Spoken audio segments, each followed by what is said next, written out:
OPM umbar tembakan, anak-anak ketakutan sembunyi di kolong meja belajar. Beredar video suara kontak senjata di dekat sekolah pada Sabtu, 2 November 2024. Belum diketahui waktu kontak senjata itu terjadi di kabupaten mana.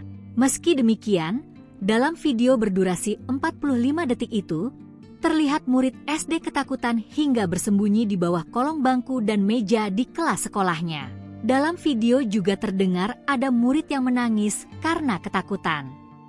Sementara seorang anak lainnya memanggil, Pak Guru, Pak Guru." Seorang guru yang belum diketahui identitasnya berusaha menenangkan muridnya. "Jangan menangis, jangan menangis," kata sang guru. Dalam video terlihat bangunan sekolah tersebut terbuat dari papan, dan tembakan beruntun terus terdengar.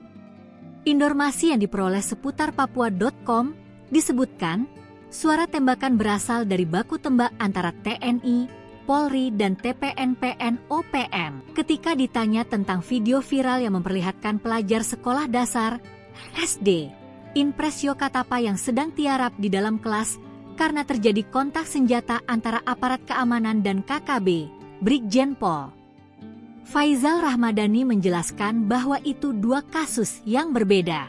Memang ada video yang beredar terkait dengan pelajar SD Impresio Katapa yang bertiarap di atas lantai papan di kelas mereka karena terdengar bunyi tembakan. Katanya, Wakapolda menegaskan, itu dua kasus yang terjadi pada hari berbeda dan saat video itu terekam tidak ada korban jiwa. Alhamdulillah, tidak ada korban jiwa.